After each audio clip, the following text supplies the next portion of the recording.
You're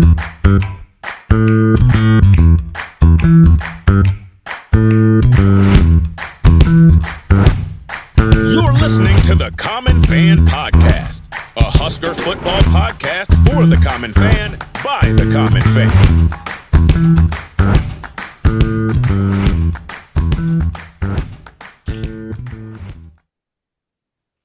Welcome back to the Common Fan Podcast. I am TJ Burkle, as always, with Matty Owens Sr. and Geoff in Lincoln. It's another view from the Blandstands. Friend of the program, Evan Bland from the Omaha World Herald, is joining us tonight. We're excited to get Evan's thoughts on all sorts of things.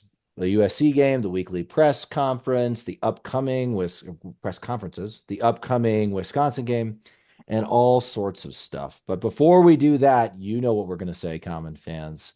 Make sure to go to cpbeef.com to get certified Piedmontese beef. It's premium Nebraska beef. Where does the best beef in the world come from? Nebraska. And this is the best of the best. This is the best of Nebraska beef, certified Piedmontese. And you can get 25% off cpbeef.com using the promo code COMMONFAN, all one word, COMMONFAN. You can get certified Piedmontese shipped right to your front door anywhere across all 50 states. Do it. Do it, common fans. Do it. You can also go to your local Mercado Butcher Shop. There's one in Lincoln. There's two in Omaha. They've got all the raw, fresh cuts, and they've also got hot food ready to go. So we've said it before. Maybe go pick yourself up some lunch while at the same time getting steaks for the family for dinner. You can't go wrong. Certified Piedmontese, promo code COMMONFAN, all one word, COMMONFAN, 25% off. Can't beat it. Certified Piedmontese, powering the Husker football team and powering the Common Fan Podcast. Also, make sure to check out our brand new website. Well, it's not really brand new anymore. www.commonfan.co. TS Web Services did a great job building the site for us. Their team of experts provides tailored to your needs. You can trust TS Web Services to take your online presence to the next level. We had a great experience working with their team. They were responsive and delivered high-quality work. They can help you improve, redesign, or host your website. Check out tswebservices.com to learn more. Finally, common fans, if you can believe it, next week is Black Friday. Next week is Thanksgiving, and then the day after that, it's going to be Christmas season. What better Christmas gift for your loved ones than Common Fan socks, or just fun socks in general that you can get at Silly Socks. Go to silliesco.com, SILLIESCO.com. They've got all sorts of fun socks. We got a Common Fan sock line with multiple options there, which is super fun and exciting. So you should definitely get some Common Fan socks. But they got all sorts of other colorful, fun socks, designs, all sorts of stuff. They make great gifts, great stocking stuffers, great gifts for kids of all ages. And you can get 25% off at Silly's as well using the promo code GBR for life. Owens, you can get 25% off. Even me? Even you. Even you. Hey, imagine this. What if somebody has a real common fan in their life? They could get them 25% off. They could get you 25% off certified Piedmontese beef, 25% off Common Fan socks. They could be grilling up CP beef wearing their Common Fan socks. Could you imagine? Listening to the Common Fan podcast while they do it. Yeah. You That's can't go the wrong. dream. Yeah. Use that. It's certainly a dream for Evan. You can tell. You can see the enthusiasm on your face. Use the promo code GBR for life. That's all one word, GBR number 4 LIFE for your 25% off at silliesco.com. That's SILLIESCO.com. And you buy 2 pairs, you get 1 free. So you can get three pairs of socks for, I think it's $12, and you might as well splurge and get 6, 9, 12 pairs, whatever. You're covered for the week. You can be covered for the week. Yeah, you can be covered. You can be covered for the whole Christmas season. Matt. There you go. You sure can. You sure can. All right, fellas. I think we got all these, big time major corporate sponsors here. Yeah. It just takes a minute to get. It really does. I don't know why. Don't hold it against us, common fans. I can't help it. I can't. I'm envisioning using a stocking, if you will, and hanging it above the fireplace, and then just shoving some meat from CPB from there. Come down the next raw beef and a couple pairs of socks in the stocking. What'd you get there, son? Oh, Jimmy got Oh, the look at two this. play. Ooh, a ribeye and some socks. Let's go. Oh, Oh my Wrapped God. separately. Wrapped Yeah, separately. please. Yeah, Yes. please. Yes. Oh my gosh. Evan, what's going on, man? You got me thinking, how many pairs of socks do you need so like you can just not do a wash, every so like I don't know, 100%. 30 I think pairs? I think Like yeah, 30 pairs would be good. Um and so that would be what? 12 for every three times. Well, $120 for 30 pairs of socks. Boom. and that's I mean, just freedom. That's personal freedom. That that's really is. yeah, You that's a can't put a price on that. You really that's can't. exactly right. That's a one-time cost and you're covered for every month, you can't beat it. You can't beat it. Really can't. That's true. Evan, maybe Yeah. we should talk about football. Evan, some really illuminating press conferences this week. So Matt Rhule talked on Monday and Dana Holgorsen talked on Tuesday. There was a lot of chatter about what Holgorsen said. We'll get to that, but Rhule had a lot to say too. And I have a very specific question about one of the things that he said, but any general takeaways from you about Rhule's press conference on Monday? Yeah, he had a lot of interesting things. He always does. Even on weeks when you're like, what's he going to talk about? We always get into something interesting. I maybe had more of an appreciation for what senior day will be for Nebraska this week. And it's been known for a while that because of the House settlement going with the NCAA, they're going to have to cut the roster size down to 105. But Matt Rhule went so far as to call it the end of an era where Nebraska's been in the 140s or 150s over the years, recently anyway.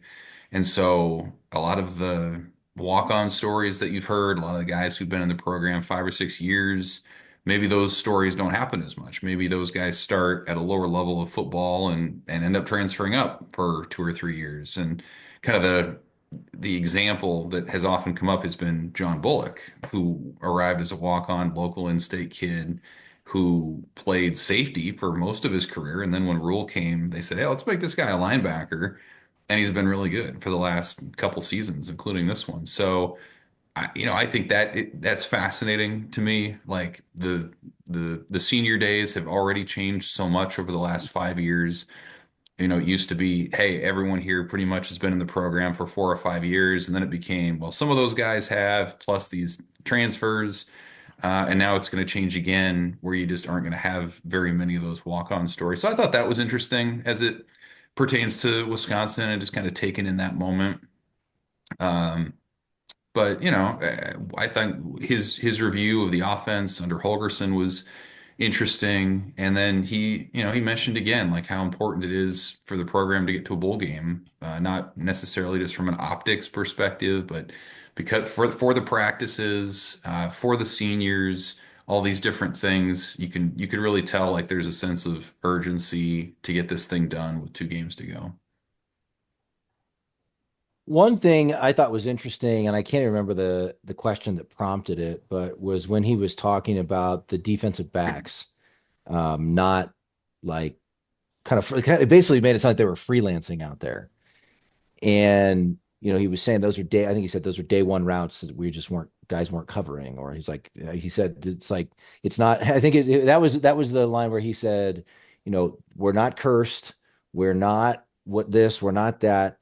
When you're supposed to play cover two, we need you to play cover two. Why is it so hard? Why is this happening in week 11 or 12 or whatever it is of the season, where these are veteran guys? The whole defensive backfield is what, juniors and seniors, and you have guys like basically not doing their jobs. We talked about this on I think our last episode or a very recent episode we just never even heard about this kind of thing. I remember like you never heard about this in like the Osborne era, and maybe I'm sure it's happened since the beginning of time, but why does simple things seem so hard for this team?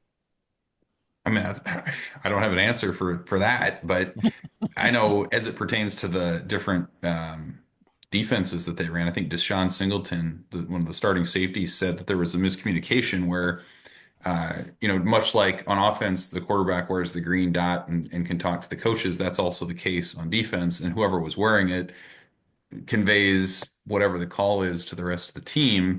And I guess a player or two just wasn't looking, maybe missed part of the signal, and so that led to the miscommunication there. But I mean, yeah, there's no doubt like it's frustrating because that at times has been an asset for Nebraska this year, the secondary. And as you mentioned, they're all juniors, they're seniors, and like you can point to so many moments in that USC game where I mean, they're just there were mistakes. There was the play where Maeva kind of rolled right and extended the play and kind of lofted it toward the sidelines, and it goes over Tommy Hill's head, and that's not supposed to be a play that you can convert in those circumstances. Of course, you had the Malcolm Hartzog sequence where in the end zone where the ball goes through his hands and bounces off the receiver's chest plate and back off Hartzog's helmet, and it's a touchdown, and like just things like that are frustrating. There was the key,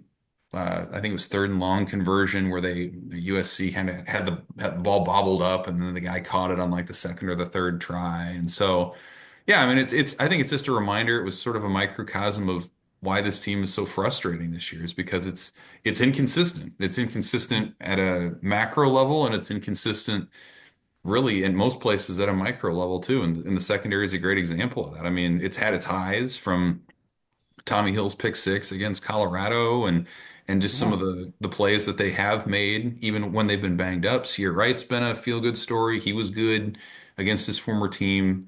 But yeah, I mean, like when you start trying to kind of figure out, hey, what should the strength of our team be? Who can we rely on? You shouldn't have these kind of mistakes from guys that have been in the program. So I think that's where a lot of that frustration came from. And like everything in this current Big Ten is magnified, right? Like gone are the days when you win by 3 scores and you can bring in the reserves and build up depth. Like it all comes down to clock management, one play here or there, a key turnover. Like that's how razor thin these margins are. So, Nebraska secondaries of the past probably made similar mistakes, but the spotlight and the stakes weren't nearly as intense as they have been for Nebraska every single week as they're trying to show progress. Yeah, I don't, and some of it might be like mistakes or whatnot, but like to be honest, there's been times like especially in the USC game, like it looked like there's just a lack of effort for real. Like Tommy Hill in that situation where it's like he let that guy just walk right by him. It wasn't even an attempt at tackling. Yeah, it was really bizarre. The play after the one you described, Evan, where they scored, Mm-hmm. he was like, it was like he was playing touch. That's a far cry from what we saw with him in Colorado in that pick six. So like, I don't know if he's hurt, but it just seems like a lot of, at least for him, they just didn't give it their all, so to speak. Yeah. Yeah. I mean, and that's where the frustration comes from, right? Like, I think that's, you talk about like, okay, if you're a fan, if you're a common fan and you're really into this team, like the frustration level heightens when you see, or what looks at least to be guys who don't care as much as you do, right? Like that's where a lot of I think the frustration has come from. And again, maybe there's an injury at play. Maybe there are other things that just made it look that way. But like that's where a lot of this angst, I think, has come from lately. And it's where maybe people have been encouraged with the offensive coordinator switch, where I think people could identify like, hey, the head coach cares as much as we do to make a move, to be urgent. They are putting a lot of stock into getting to a bowl game and beating a rival and all that. So yeah, like and those emotions are higher now, right? Like the more the losing streak has gone on, every week's getting pretty intense. And last week was intense. Saturday is going to be more intense. And if they don't get it done there, that Friday in Iowa City is going to be at a new level as well. I also think like seeing the angst comes from seeing what they're capable of doing. Like we've seen them do some pretty amazing things, and to see them regress, I think that just pisses people off even more because that we've got some talent out there and they can do what they need to do, and it's just not happening anymore. I guess that gets me all riled up. For sure. Well, Did you and guys? Yeah, go go ahead. ahead, go ahead, Evan. Go ahead. I was just gonna say, did watching it all back on TV make it more frustrating to see all these things over and over? You had the last play, the pass interference, no call. Like that had to have been a pretty frustrating game to watch on the broadcast. Yes. Yeah. For sure. Yeah, when just the plays that we've mentioned, as far as being when Nebraska's on defense and the ball just kind of bouncing around and floating in the air and then having it just fall into a USC guy's hands. I mean, that's where I think a lot of us come from a place of like, those are some of the luckiest catches I've seen all year, maybe in all the years that I've watched football. And then it's like, okay, we had guys there, but is it on them for not being focused enough to knock it down or intercept it or whatever it might be, or is it just dumb luck? And I guess we coming from a place where we already feel snake bitten and cursed or whatever you want to use there, Yeah. you see that and I think it just adds to the frustration. You're already like scratching and clawing, trying to get that one more win. And when you see that ball floating in the air and the other team come down with it, it's just like, oh my God, here we go again. So there was that. There was the officiating. Yeah, it was. I mean, it was just a typical game for a Husker fan, I think. I'm I'm numb to it, Evan. Like it wasn't even frustrating really for me at this point. Like I just kind of specifically that last drive, because we talked about in the recap episode, not only we were going to have to drive all the way down the field and score, mind you, we are going to need to get a 2-point conversion and go to overtime. So my frustration, I was almost like, I was like, can we just knee this out and just end it right now and put it out of our misery, because I can't take this anymore. Like it was more of like sadness than frustration. Yeah, from the time I felt like we were going to win or could win, from when we forced the fumble, and it was frustrating that we only kicked a field goal, but it was 21-20 at least. And all the way through, as long as it was 21-20, I thought we had a shot. And on that last drive, on USC's last scoring drive, I mean, if they don't, that was insane. Like we did everything right on that play. And like, I know we're talking about, what led to this was a conversation about guys making mistakes, but we got to the quarterback. We disrupted the throw. It was behind. I mean, the USC receiver had to reach back like this. It was behind him by that much. It was not catchable, but he got a hand on it enough to knock it, bounce it off of Javen Wright and back to himself for the catch. I mean, it's just maddening. And so as soon as, maybe not like right away, but as soon as they broke the next one and got into like in the red zone, I was just like, I think I said, I might have told you guys this. I just said like to my wife and the kids, like, I know how this is going to end. We all know, like We've seen this. We all know how this is going to end. Yeah. Yeah. Exactly. So, but sticking with that theme, Evan, of fan anger, let's just go with that. One more thing that contributed to that this week, or at least maybe had fans feeling vindicated a bit this week, was Dana Holgorsen's press conference when he talked about how poor the wide receivers are blocking and called it embarrassing, and how he found the running backs coach at halftime and told him the running backs need to hit the holes. They're missing holes. Why are they missing holes? And, I think like fans have been shouting about this stuff all year. I'm sure Matt Rhule sees it. I'm sure Marcus Satterfield saw it. There's probably reasons why they're not going to get up and bag on those guys every week, right? It's a little bit of a unique circumstance where Holgorsen, as the new guy, can come in and say, well, here's my assessment. He's almost like an outsider who stepped in, but he can still give that raw. So maybe that's the way Holgorsen is. Maybe that's the way he'll always be. That'd be awesome if he was like that. So I think sometimes fans are angry at the performance and they just want blood. They want reporters to ask tough questions and they want coaches to say we suck and like all these things where it's like, okay, it's, are you just wanting to feed your rage or whatever? However, like it is concerning when you couple what Holgorsen said with Rhule's comments about DBs not doing their jobs. Should common fans be concerned with like what level of coaching this team is getting, or why guys are unable to execute consistently? I mean, there's a lot of ways you can take it. You could take it that way. You could also take it in the sense of like, okay, there's been a problem, and now there's maybe a clearer diagnosis of that problem. And so obviously you don't want the problem. You wish maybe your original doctor had identified it, but hey, you went to a specialist and they identified it, and maybe that's something that leads to some change there. So like the way I've kind of thought about it this week has been Holgerson to me kind of fills kind of two different roles. There's the role of like, okay, it's a fresh set of eyes. He's a guy who has had success as a head coach at West Virginia, at Houston, leading offenses.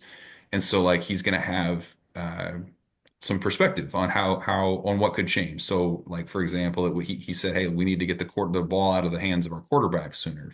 That was one thing that they tried to adjust to. But the other thing that I think is unique to Holgerson, and maybe one reason that Matt Rhule tapped him now, is his personality as a guy who's not afraid to speak bluntly and very plainly about guys to what you're saying, TJ. I mean, he's talking to the assistant coaches about that. He's talking to the players in very kind of tough love, open terms. And like you think about it, this is a guy who has uh, I mean, he has nothing on the line beyond these last two games. Like Matt Rule's already said, hey, if he wants to come back for 2025, we'd love to have him. So he's not auditioning for that role. If you followed his career elsewhere, he's a guy who does not care what people think. He's a guy who's gonna speak colorfully and do all these things. And so like I don't think it can hurt if he's going to say to a player, hey, why have you guys blocked like crap on the perimeter? Like, I don't think guys have talked to receivers like that much. So, it coincided, I thought, with some better perimeter blocking. That run Janarin Bonner had on a screen for a first down, I think it was 3rd and 10. He gets 11.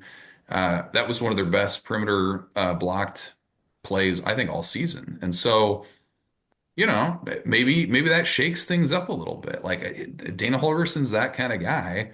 Um, and again, like to hear him talk for 15 minutes, all he's focused on is this game and the next game. It's not what's next year. It's not the portal. That's the other thing. Like he's not talking to these guys about like, well, I don't want to upset them because they might transfer. He doesn't care.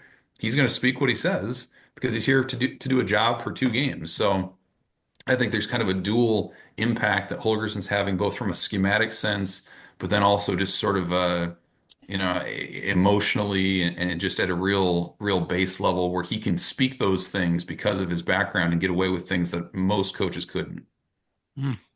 Yeah. That's interesting. This is just just take this for what it's worth.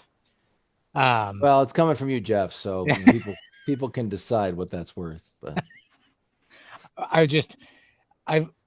it's words to me. I appreciate him saying it, but I've kind of grown numb to this too. That like, this guy gets it. He's telling it like it is. He's this is something we've never seen before type of attitude. We only put up 13 points of offense in that game, and I'm not expecting him to come in and turn everything around. Hey, Common fans, minor technical difficulty there. Evan, you were about to ask a question. I was going to ask you guys. So Matt Rhule has talked about the team's not cursed. There's no hex. There's no, the program's not doomed. And their action item off of that is focus on the play. If there's a defensive play call, how about everybody run that call? If there's, whatever, like guys can focus on the moment. Fans don't have that task to keep them busy. So like, do you reset emotionally every week and like believe anew that anything is possible? Or how much of like that emotional baggage piles up for you guys? Because the players come and go. You guys have been through a ton of 1-score losses. How do you kind of take that, just considering what Nebraska's been through? That's a great question. I think that, and we've talked about this on the pod before. I think from like Sunday through Thursday, we're like just wallowing just like wallowing in it. Like this is who we are. We are not a good program anymore. We may or may not be a blue blood anymore. By like Don't you talk like that. Friday, and even especially like game day, it's like at least for me, I've convinced myself that today is the day that they start looking like the guys we thought they were. And maybe it's just like just being a fool, but or being a little too optimistic. But that's the way. That's for me. It's like, okay, we've had all of our troubles, and we know what we are, we know what we aren't. But I feel like we can win today. That's the way I treat just about every single week. And then if it doesn't happen today, then it's back to wallowing from like Sunday to Thursday, and it's like a really disgusting, sick cycle being this Yeah. kind of Husker fan, where you somehow, some way convince yourself that things are going to turn around today, and then we're off to the races. Respectfully, Matt Rhule, I know you're listening right now too. You're wrong. We are cursed. We are hexed. That's the only explanation for this. It's the only reasonable explanation for this. But mine, I start off, I'm like that early in the year where when there's a ton of games left and maybe we've won our first like UTEP game, the easy softball game, or when we have a positive winning record, I'm like, oh, we just had an off game. Bad luck. We'll come back next week. The farther it gets into the season, the worse it gets. I start turning into Randy Quaid from Major League Two, where I'm just like, turn it into a parking lot, but just end this whole damn thing. It's over. So it's kind of, it starts off that way, but it slowly just gets worse and worse and worse as the year goes on for me. Yeah, I would say like this kind of feeds into the apathy conversation too. And like the way Yeah.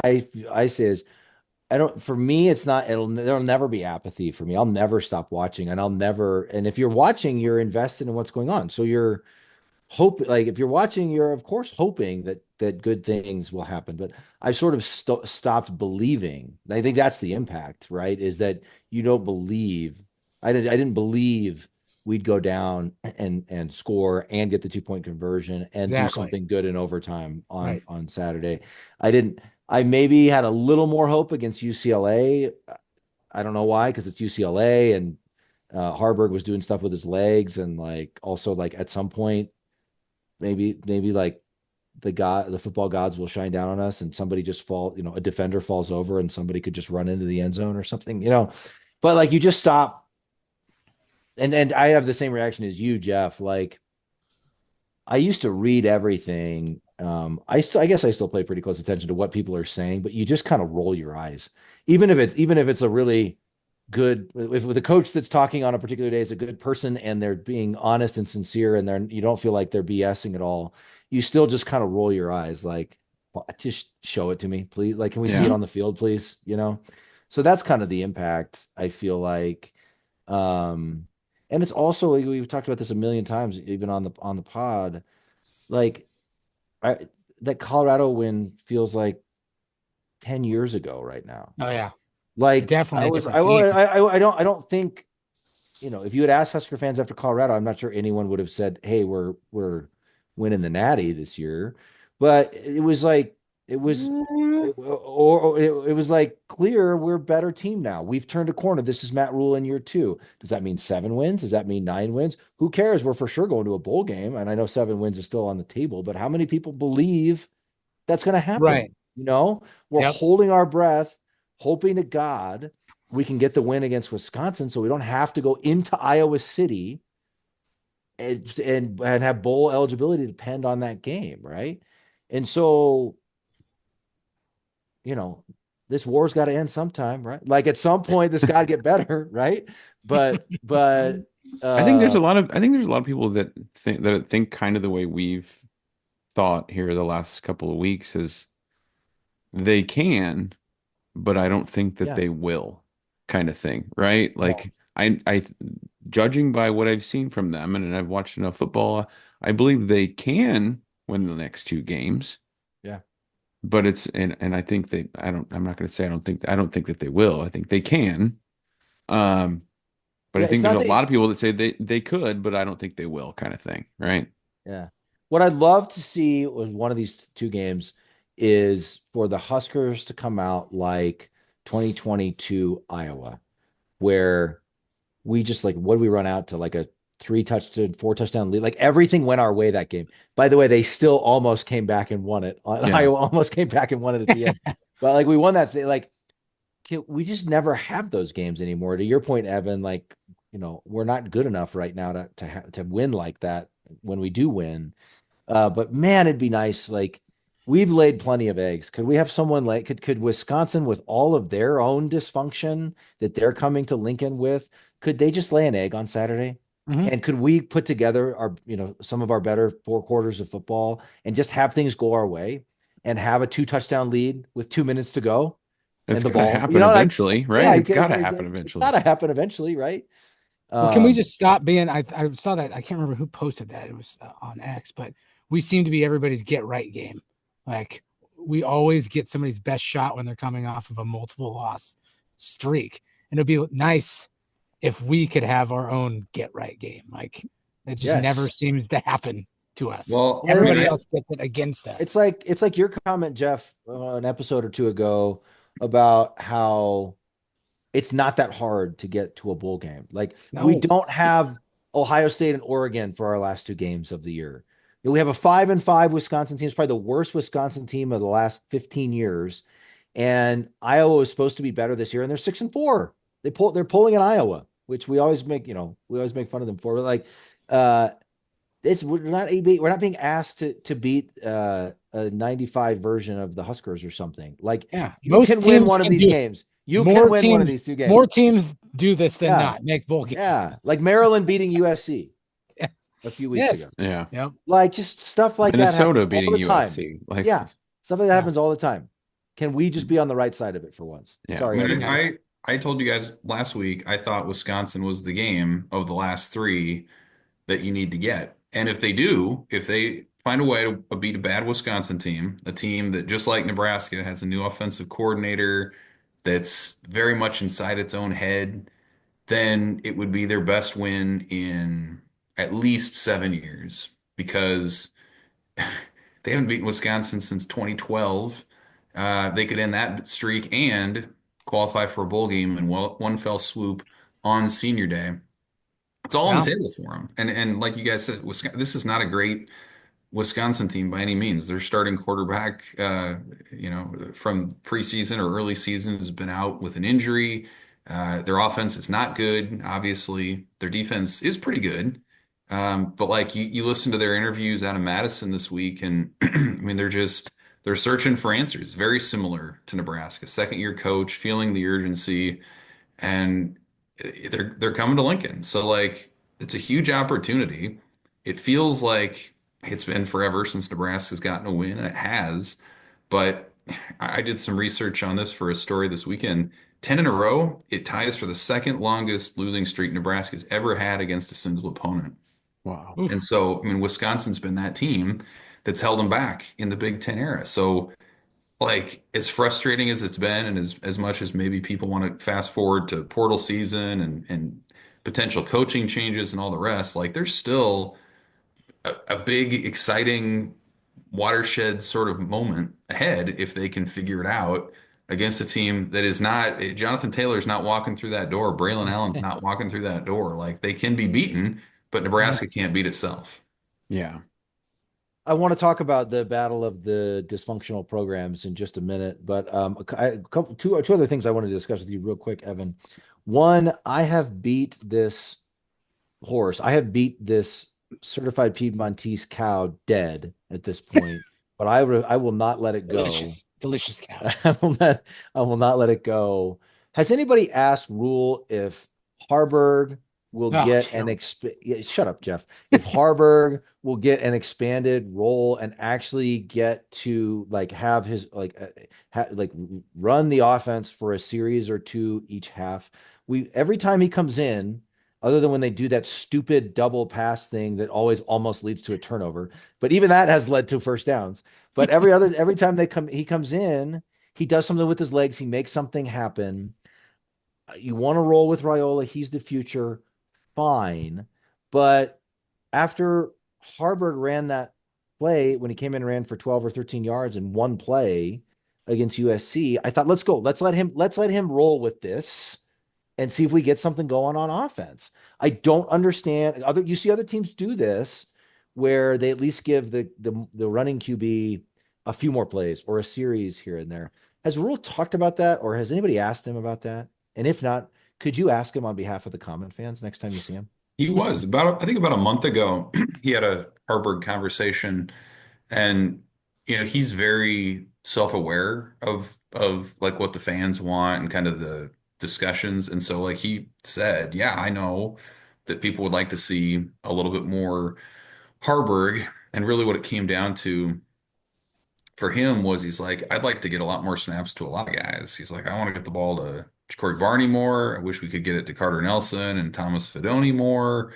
And so like it's felt like there were so many mouths to feed. And that's one of the things when they made Nothing their is stopping you, Coach. Nothing's stopping you, Coach. Well, No and one's- that's part of the reason that he has later said they made their change at offensive coordinator was they wanted to slim down not just the plays, but the number of guys that are being featured in these plays. And so I get the frustration because like from a testing standpoint, Harburg's one of the most explosive athletes on the team.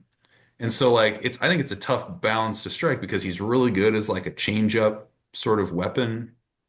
But we also saw he had that drive at the end of the UCLA game as well. And you could just tell, that they were a little bit more limited in what they could do. Like when he had to pass, when they kind of knew that he was going to be on the field in a more traditional role, there wasn't a ton that they could do. Not that it's been that much worse than what we've seen otherwise, but I think they continue to believe that on-field experience is invaluable for Raiola and what they're doing moving forward, and that Haarberg's role is more as a change of pace kind of guy at this point. But I get it; like it'd be interesting to see what he could do for one series and force the defense to defend a running quarterback in that moment. Well, But that it was just hasn't also happened. the UCLA drive was a little bit unique. I mean, he also did move them down the field, but it was also a little bit unique because they're up against the clock and it's a 2-minute drill type of situation. So I'd love to see him without worry about the clock, just run some zone read, run some option, whatever it might be. One other thing before we get to Wisconsin, I listened to, I think I'd listened to it after the fact, but I think Sam talked to Gary Sharp on Tuesday, maybe. And it was a great thing. Those two of my favorites, along with you in the Nebraska media, but it was a great conversation. But Sam was talking about, they were talking about the college football playoff. And so Sam, on the way to making another point, basically was talking about Indiana and how like the Indianas of the world this year or Washington last year in this new age of college football, there's going to be a lot of programs that are going to be thrilled.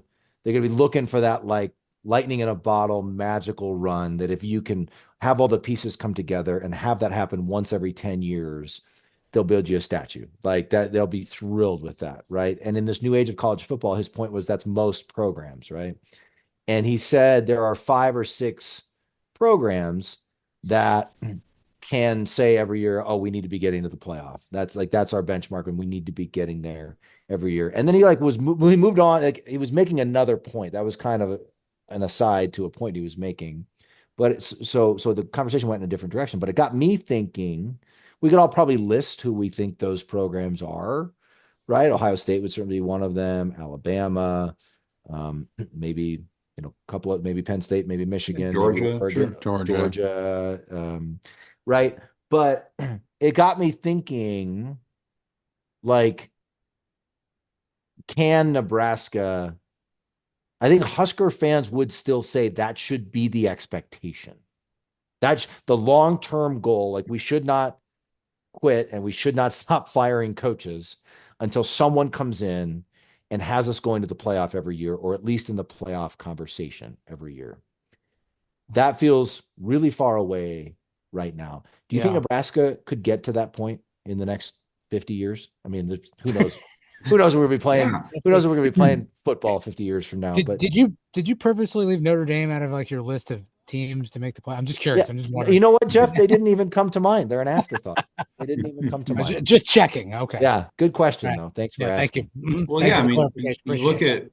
just look at like some of the profiles of these CFP contenders, and to your point, like maybe half the field is teams where you're like, okay, that makes a lot of sense.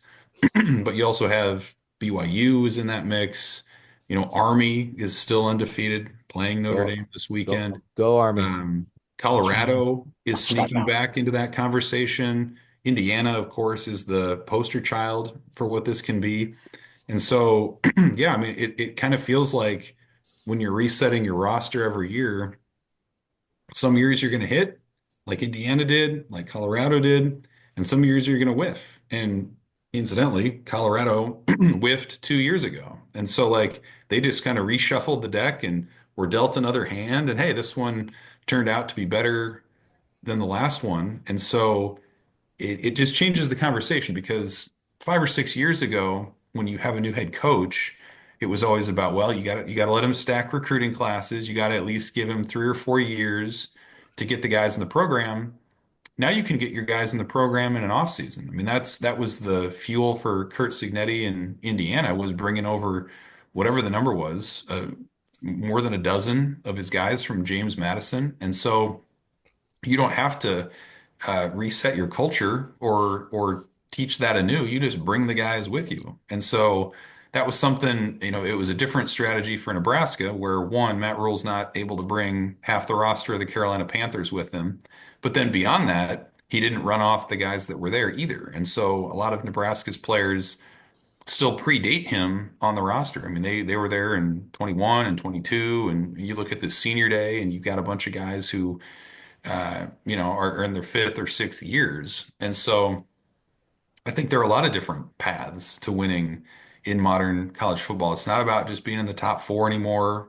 Before that, it's not about just being in the top two in the BCS. Like you can have a magical season and get into that 12-teamer. So I think it gives Nebraska hope. I mean, who knows what happens this offseason? Who knows how they finish out the regular season and what they're able to do from a resource perspective. They're on par or better than most of the teams in that field, in my opinion. And so it hasn't happened to this point, and there are a lot of reasons why you can point to that. But I think the new format, I mean, one of the beauties of it is it keeps fan bases engaged much further down the list than even last year. So yes, I think because of Nebraska's passion, because of the resources, the facilities, I think the coaching, I think Matt Rhule gets it in terms of how do you build a program. It can pop at any time. It hasn't yet, but the turnaround is a lot quicker, I think, than what it's ever been in college football. Yeah. Certainly makes it more realistic to get there for sure. Just expand the playoff in general. With the 12 team. Yeah. Yeah. I just found myself thinking, like, I don't like as a child of the 90s, I don't want to be Indiana once. I don't want to be Washington every 10 years. I want to be a top 10 team. I'd love that this year. Don't get me wrong. I'm saying, of course, we would take that after the last decade of Nebraska football. But I still believe, and I think most Husker fans would agree, the standard, the expectation needs to be a top 10 program every year. You're competing for the conference title every year. Occasionally you're winning it. And, you're in the playoff conversation every year. And occasionally you're getting to the playoff. And I don't think we should ever lose that. It just feels further away now than it ever has. But I don't think it has to be even that to that level, TJ. I think if we could be top 25 and just be consistently in the top 25, eventually you're going to have a year or two where you creep up into the top 15 and top 10. I don't want that. Well, I want to be. Maybe we should accept that. I want to. No, Matt. That's exactly what I'm saying. I want to be one of those 5 or 6 programs that Sam was talking about that has the expectation every year we should be going to the playoff every year because we're bleeping Nebraska. You gotta crawl before you walk, baby. Well, yeah. Right now, yes. Right now, the goal is 6-6 in a bowl game, and then the goal after that is 7-5, 8-4, and get it in the top 25. I'm not saying it'll happen overnight. I am saying that should always, always, always be the expectation. Like we should never settle and be okay with, hey, we were 8-4 and number 23 in the country this year. How about that? I don't get me wrong, I'd be thrilled with that in the medium term, but we shouldn't accept that long term. That's what I'm saying. I get what you're Fair. saying, like goal wise, like to get back to that. But like right now, the way like look at some of these teams, like normal top 10 teams are the parity in college football now. They're dropping 2 or 3 games now. Like I think if anything, like that should be our standard right now. Is let's get to like 9 wins, because I think that puts us in the top. I think that puts us in that top 10 upper quartile. Yeah, where we want to be. That's like, the new normal. Yeah, like I'm the not saying 2 12 and 0 2 or every 3 year. losses Yeah. a year. Yeah. Yeah, I think So- 8 wins is kind of like the new 9 wins. When Bo Pelini and company were rattling off 9 wins, the Big Ten was not what it is now. It just Yeah. wasn't. Yeah. I mean, there were a lot of teams that just didn't care as much, to be honest. And then Urban Meyer came in and TV money came in and it's changed dramatically. But I think the frustrating thing for Nebraska fans is they haven't even had that one year. Purdue was in the Big Ten title game a couple years ago. Iowa's had its big seasons. Northwestern has been in that as they were West Division champions multiple times. Minnesota has had its seasons in the top 10. And like I think that's you look around and Nebraska hasn't had one. Like what's the last season you look at and you're like, man, that was a fun season. Even 2016, which we all talk about, like ended Paper Tiger in It 2016. ended poorly, and they got exposed by Tennessee in the bowl game. And Yeah. so, like, that's the thing. Like, this is supposed to be fun. It's supposed to be a distraction from life, daily life and whatever. And you just haven't had that one season where it's like it's gotten people excited. Where you're like, yes, the energy and the money and the emotion that I invested in this thing paid off. It's been a long time, and I think even one of those things would give Nebraska some value for multiple years. If you win 9 Yeah, games this year, yeah. I think that calms the nerves for even a couple of years. Totally. And I think right now in this moment, I'm accepting of where we are in the moment and understanding that it's not going to probably happen overnight. Like in this moment, I honestly think as agitated as the fan base is, if we win one of the next 2, only one even, and we get to it, and we got a bowl game to talk about for weeks in December, people will be thrilled. People will flip, I think, on like immediately, like they'll have something to carry into the offseason with, and it'll be something different and something we haven't accomplished in a decade and all of that. So I think there's even hope. Like I've talked myself into the fact that we're going to win the last 2, by the way, just so you guys know. I'm just putting this out See, there. there it is. It's already happened. 7-5. Yeah. Just from the beginning of the podcast till the end. Good Lord, he's already changed his tune. He believes. But we've Exactly. won so many offseason championships. Just imagine, like in the last 7, 8 years. Imagine if we went to a bowl game and then into the offseason. Yeah, I right, think- exactly. You We want would to dominate the offseason. you want after to you want to end a curse. You know what we need to do? We need to lose the off-season championship, I think is what we need to do. And You that's might just be going to right. flip the script that we're going to win in season. I think that's where we need to go with this. Well, we the Common Fan Podcast will get to work on how to lose the offseason. Good thinking. we'll Jack. come up with some ideas. Forty I Jets. can think of a lot of ways we can lose the offseason. Need does be. Need does Does be. All right, Evan, real quick. This is a great conversation tonight, boys.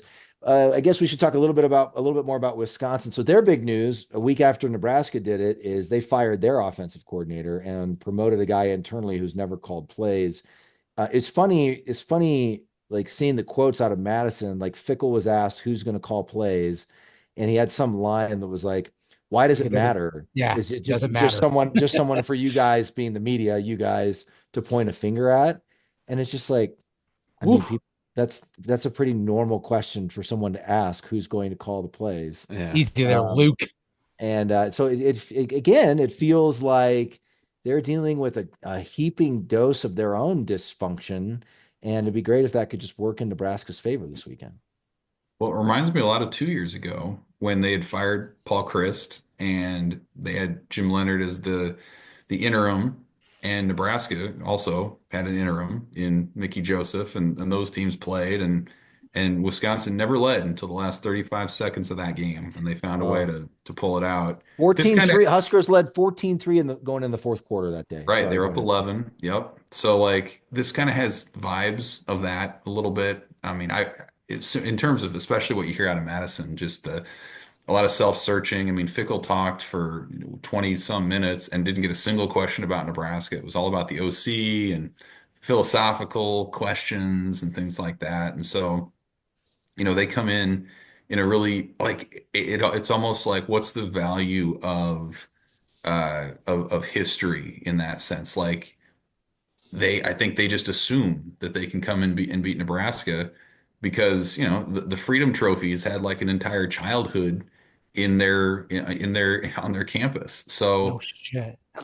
yeah, it's a trophy game. Who knew, right? Like people kind of forget that that's even the case. And so like this feels like the ultimate test of can they just kind of come in and be Wisconsin even in in its diminished state right now, or or can Nebraska turn it around? And like I think they can in my head, but I'm not going to pick that until it happens. I mean, you just can't like with Right. the trends and all the rest. So it's a huge game. Again, if they win it, it's their biggest win as a program in many, many years. And if they don't, I think a lot of people would shake their heads and say, "Yeah, I expected that." And it sets up, one more week. But is this the time they can finally turn the tide against the team that's kind of embodied their struggles in the Big Ten? To be determined. We were Didn't we they- were didn't they- favored. Go ahead, Jeff. Go ahead. I was just gonna say, weren't we were favored at the beginning of the week by 1.5? Are we still favored? It's two and a Believe so, half. yeah, by a couple two and a points, half the yeah. last I saw. How? So. Ask Matt. Seriously? Yeah, right. Well, Jeff, How? they usually I don't they usually understand will it. spot the home team 2 to 3 points is Okay. kind of the standard practice. So if you take those 3 points out of it, it's really like, okay, Wisconsin by half a point, maybe. I gotcha. Coin flip. Yeah. Yeah. Right. ESPN's FPI has Wisconsin like 52 or 53% chance of winning. Okay. Evan, didn't they say they're going to call plays by committee? Yeah, they said it's going to be collaborative. Whatever that that means. that shouldn't work. Okay, And it sounds like should nobody fail miserably. How Okay, everyone. how much nobody there has play Like, calling are they- experience Is apparently. it going to be but- like a voting system where they all just like raise their hand and it's all right? Okay, all in favor, say aye. how much Hey. Husker fan vomit will be spewed all over the place if they come out and just run the ball like old Wisconsin and just dominate us. For what it's worth, they have a really Stop good it, Matt, defense. stop it. It feels like a 1st to 17 kind of game Okay. to me. Like it's going to be a lot of punting, maybe that one key defensive play swings it one way or the other, that kind of game. I'm going to make a bold prediction. Go ahead. I think we're going to shut out one of the last two teams and win. Oh. I think we're going to pitch a shutout. Mute him. Jeff. Mute. Owens, mute him. I think we're going to pitch. It's I out think of it's control. more likely against Wisconsin than Iowa, but I think we're going to pitch a shutout and win and get bowl eligible. That's what I think. That would be The fun. heck of a story. That would be Yeah. fun. It would Heck be of a real moment fun. if they can do it. Yeah. Matt, sorry I interrupted you. I think. I don't remember what I was going to say. It's all right. I have concerns, and there's some things that Evan has brought up already that concern me. So, again, I talked about it before. They're on a losing streak right now. Again, we could be their get right game. Like I'm just worried that they're going to come in hot because they hung with Oregon last week. They hung with Oregon, the number 1 team in the country, for pretty much that entire game up until like the fourth quarter. We hung with Ohio State. Yeah. That's Come on, true. Jeff. Too. You're right, but again, It's new. It's We don't- modern college football, man. You Yeah. don't know what you're going to get from any team week to week. I know, but that's point number 2. Is that makes me nervous. Point number 3 is what Evan just said. They have a good defense. Like So that's do we. just bad. That's bad news for us, though. Like the No. way that is terrible news for us. No. They have- Oh, Jeff, They have you a might good have heard defense. we have a new offensive coordinator, so it should be fine. So Should be that's the other fine. thing. Again, and then this kind of goes back to USC last week. They have a new offensive coordinator. We have a new offensive coordinator. It's like the Wild West again, where if you're betting on this game, you have no clue what's going to happen. Like last week with USC, we have Holgorsen coming in for the first time. You've got a new quarterback starting for USC. It's just there's so many unknowns in this game. I just don't like it. It makes me nervous as hell. It's the battle of the dysfunctional programs. Yeah. Whose dysfunction Who's less wins out? dysfunctional? Whose Yeah. dysfunction wins out? Yeah. Yeah. Oh boy, what a great conversation, guys. Huskers are standing on the precipice, staring down the barrel of another bowlless season, but they have their fate in their own hands, and they can do something about that. They can flip. There's still time to flip the script. There's still time to win one or two more games, salvage the season, flip the script, excite the fan base. Like that all exists still in this moment, right? We're not talking about an off season of depression or whatever. It doesn't have to be that way. Uh-huh. But let's go. Let's go win this game right now, Huskers. Anyway, sorry. Evan, any final thoughts? No, you're right. I mean, it's the difference between 7-5 and 5-7. What a huge difference. And then maybe they'll split the difference and go 6-6. But I mean, there's a ton on the table for this program. How this season will be remembered. I think the moves that come in the wake of this season, a lot of it's still yet to be determined. So like you only get 12 of these things guaranteed every year. And even amid a lot of these frustrations, man, these Saturdays and the Friday game for Iowa, like they don't come around very often. So these are big turning points for the program. There's still something special about game day, and man, do they have a lot at stake here for the next couple weeks. I think that I think a couple of the seniors are gonna make some plays on Saturday. I mean, didn't you just say on the last episode you're sick of all of them and want them to leave? I was emotional. It was right after the game. I've had some time to process. I said earlier, Sunday to Thursday, and really Saturday afternoon to Thursday is the wallowing time. Yeah. And the blame game. But I mean, could you imagine you being there for 5 or 6 years? This is my last time playing a game in this stadium. Like you want to go out a winner. Yeah. And it could be like a legacy game for some of these guys. Like, hey, we're the team that snapped the Wisconsin winning streak against Nebraska, and we went out winners in our last game at Memorial Stadium. Like there's something to that, I think, still. Even though senior day, like Evan said earlier, senior day has changed so much. You used to have guys in tears hugging the coach as they're running on the field. You don't see that as much anymore because most guys aren't at a program for 5 or 6 years. But I don't know, man. I feel good about it. Feel good about Saturday. I mean, just imagine. Dear God. Jeff, everybody just stop. And also, Jeff, this is your last podcast because you're so negative. And so I can't be realistic anymore. I have to blindly. You're wearing a Notre Dame sweatshirt. You made a little over a year before we just kind of decided. I have to blindly just go out here and just lie to everyone. It's just everything's going to be fine. We're going to.